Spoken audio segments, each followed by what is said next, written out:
अस्सलाम वालेकुम एवरीबॉडी, हन्नान हाद here from the season navigator platform. तो आज हम बात करेंगे सेपरेशन ऑफ ईस्ट पाकिस्तान के बारे में। Separation of East Pakistan was strike by tragic event.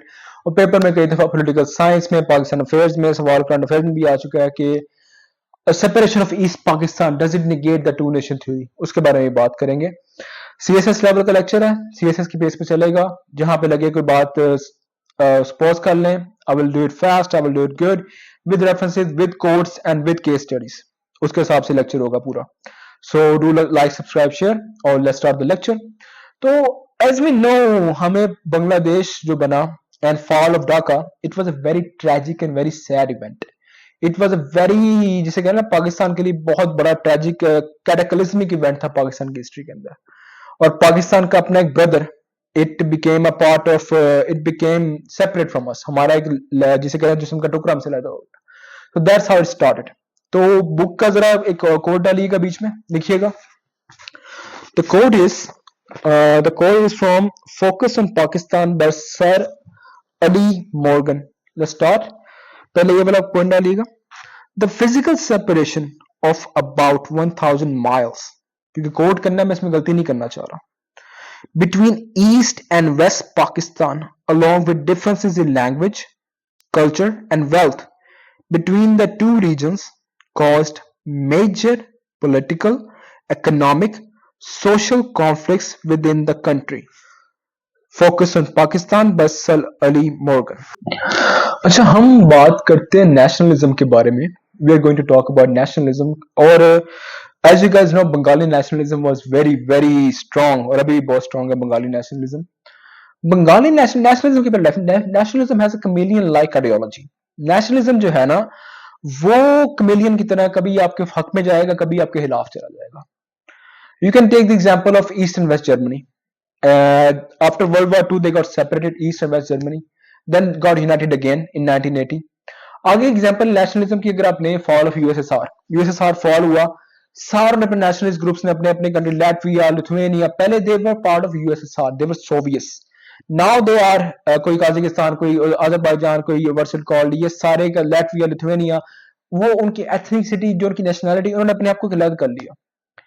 Same is the case with Bengali nationalism. They were hyper vigilant about the nationalism. Urdu Hindi conflict, Urdu Bengali conflict से लेके 1956 कॉन्स्टिट्यूशन से लेके 1 यूनिट से शुरू से मसाइल आए थे। वो की बात हम आगे जाके लेक्चर में करेंगे। लेकिन इस नेशनलिज्म की ideology was the basis for separation of Pakistan, जिसने शुरू से ही मसला खड़ा कर दिया था पाकिस्तान के लिए। आगे जाने से पहले हमें लिखना चाहिए, ethnicity should be bonded. Federalism के अंदर, federalism, Pakistan federal state, ethnicities are bounded by norms, values, culture. अब फेडरलिज्म के अंदर आपने बिल्कुल मिलकर चलना होता है। And you can also give the example of American civil war. उसकी एग्जांपल ये थी कि उसके पूरी पूरी हिस्ट्री अलग है कि American civil war, there were many political factors besides slavery, और economic factors north and south के बीच में जो चले थे, जिसकी वजह से सिविल वॉर, उन्होंने कॉन्फेडरेशन बनाई और सब कुछ किया। बट सिविल वॉर करके उन्होंने अपने अमेरिका को बचा लिया। So why was what's it called, East Pakistan could not be saved? Why did East Pakistan? What was the major reason? The major reason is a distance. We had an enemy state sitting between East and West Pakistan. जो दुश्मन है हमारा, that denied us from birth. Nehru, like Ayub Khan said, India want to cripple us from birth. तो वो हमारे बीच में बैठा हुआ था, और बंगाली नेशनलिज्म अलग थी, और कॉन्फ्लिक्ट्स हमारे अलग चल रहे थे। तो वो, that is the major reason. अब बाकी reason, now let's talk about the other reason. Geographical locations matter a lot. वो मैंने पहला मेजर रीजन बता दिया, that geographical location between West Pakistan and East Pakistan is the major reason of the what's it called the separation. Second is the language. Language matters a lot. Language, Bengalis they were hyper vigilant about the Bengali language. उन्होंने Bengali language को और उसको बिल्कुल compromise करने के लिए तैयार नहीं थे। हमारी साइड पे Urdu, Pashto, Sindhi, but we are, हमारे डिस्टेंसेस नहीं, लाइक लैंग्वेज हमारी एक डिफरेंट भी है, हम इकट्ठे हैं। उनकी लैंग्वेज शुरू से और थी, and Urdu Bengali conflict was one of the major reasons again that cause resentment. जब हमने उर्दू को नेशनल लैंग्वेज पर बंगाली का मसला किया, तो 1956 का कॉन्स्टिट्यूशन, पूरा एक लेक्चर इस पे लगा होगा। because it will be long and everything, because फिर class 2 hours की हो जाएगी. This is just a demo lecture, so I tried to be concise as much as possible. So Bengalis wanted Bengali as their national language and over national language as Hindu. This caused resentment from the start. Reason number 2, geographical location, language. Reason number 3 पे आइए जरा, economy.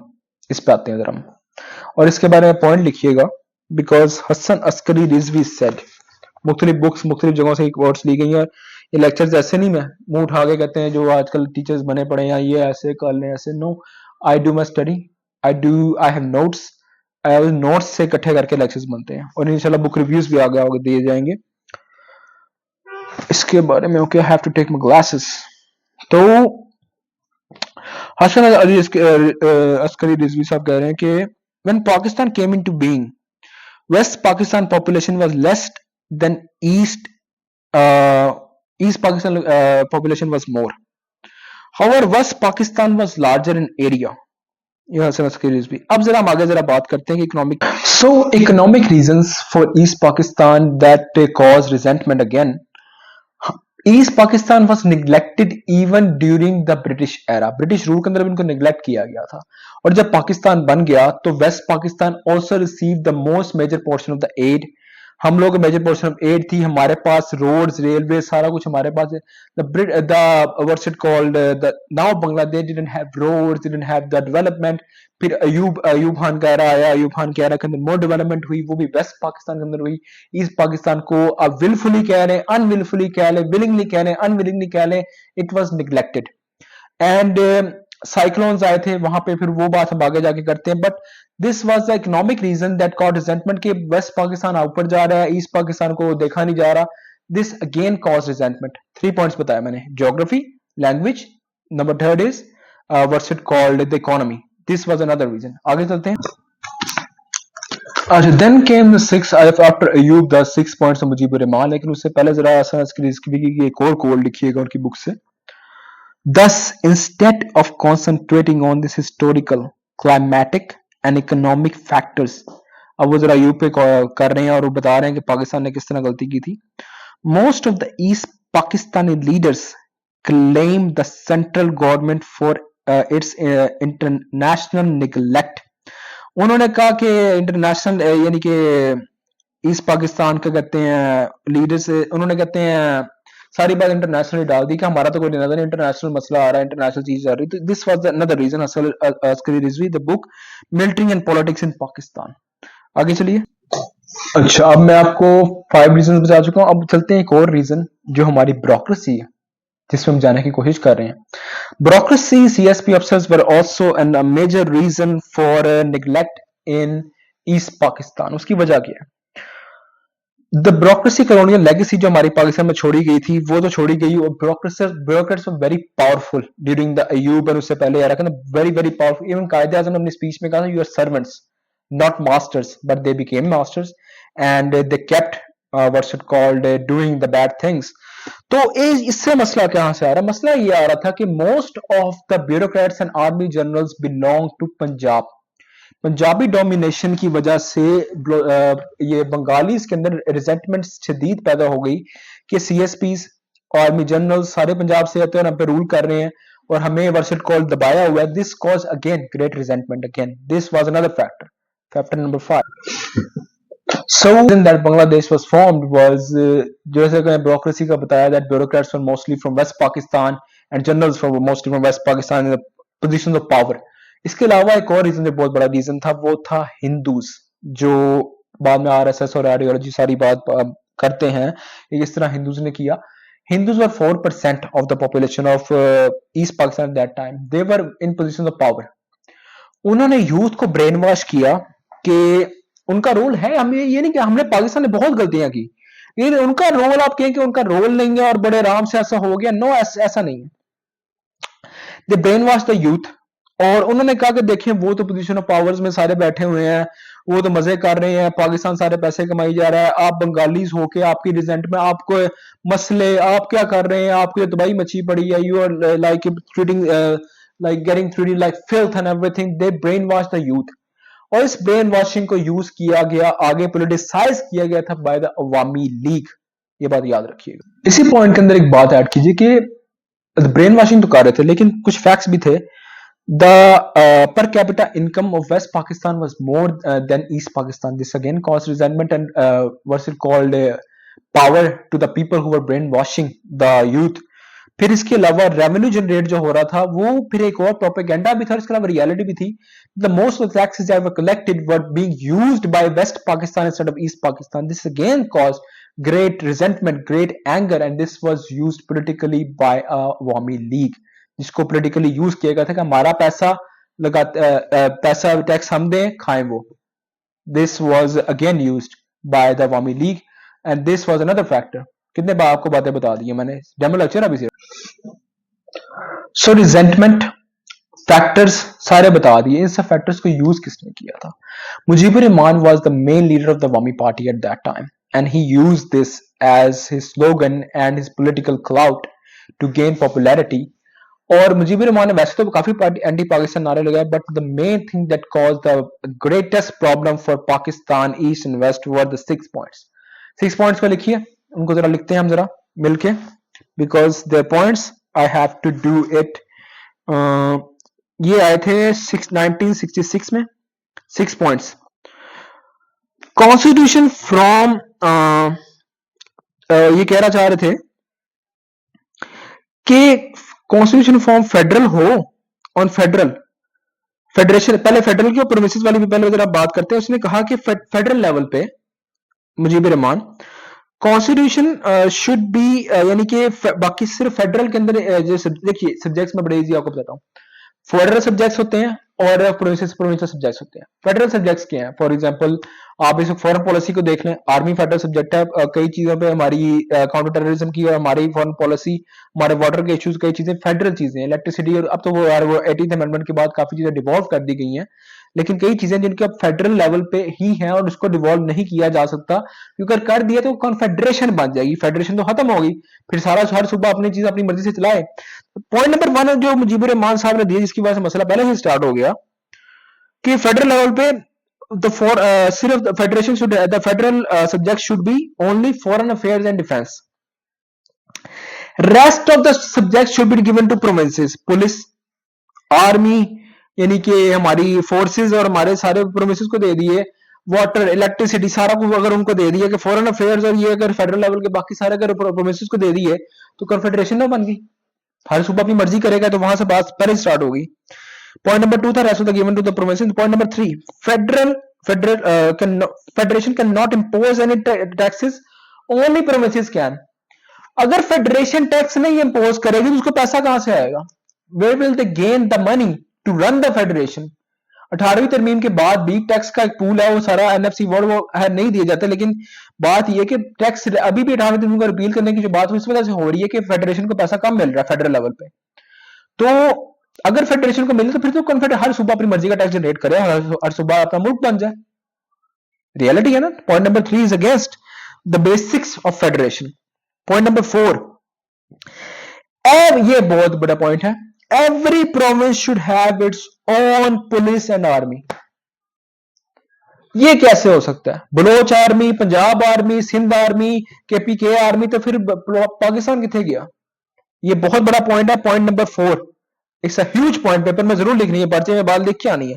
Point number 5, foreign exchange and trade to be controlled by provinces. इस बात को कैसे मान सकते हैं हम as a federation, as Pakistan, East Pakistan, किस मुताबिक कैसे मान सकते थे मुजीबुर रहमान साहब के इन 6 पॉइंट्स में? पॉइंट नंबर 4 और पॉइंट नंबर 5 को कैसे मानेंगे? फॉरेन एक्सचेंज और trade to be controlled by provinces, पीछे क्या रह गया? तो these were the points that led to the last point, एक और, have their own currency. Provinces have their own currency, Sindhi currency, Punjabi currency, KP currency, बात वही आ गई। How can you say that have their own currency? How can you say New York can have its own currency, Alabama have its own currency, and West Virginia, North Carolina, South Carolina, सारे America की 50 रियासतें अलग अलग currency बना लें, अलग अलग फौज पुलिस बना लें? How can you work like that? अगर करने की कोशिश की थी जब लास्ट टाइम अमेरिका के अंदर लोगों ने कॉन्फेडरेशन बनाई थी, सिविल वॉर हुई, उनको तबाही किया, राशन ने तबाह किया। 1 out of every 10 सदर्नर was killed in civil war। जो साउथ ने रिबेल किया था उनको तुन के रख दिया था। तो यहाँ पे हमारी स्टेट कैसे तुन के रखना बनता था कि नहीं बनता था, क्योंकि आप रिबेल कर रहे हैं against the state, you are going against the sovereignty of the state. तो ठीक है, रिजेंटमेंट सब कुछ अपनी जगह थी, लेकिन इसको पॉलिटिकल डायलॉग से हल किया। पाकिस्तान की अपनी बहुत बड़ी गलती है, अगेन मैं कह रहा हूँ, हमारी आर्मी ने बहुत ब्रुटैलिटीज की थी, लेकिन वो बाद में की थी जब ये हादसा आगे निकल गए थे, लेकिन रिजेंटमेंट शुरू से थी। इसके अंदर पाकिस्तान की अपनी बहुत गलतियां, पाकिस्तान की मिलिट्री एस्टैब्लिशमेंट की बहुत गलतियां, but Mujibur Rahman could not be absolved from all this. His 6 points are literally against the basics of a federation of a country. तो ये तो सोवरेनिटी के खिलाफ है। आगे चलिए। So after till 1969, Pakistan was one unit. Elections were held in the 1970s. But elections में आने से पहले मैंने सारे points बता दिए, सब कुछ बता दिए, what were the reasons, what happened and everything. Elections हुए। And let's talk about the elections. What happened in the elections was 6 points वाली बात आ गई, सब कुछ हो गया। Elections were held. Two political parties gained popularity. East Pakistan Awami League, West Pakistan People's Party.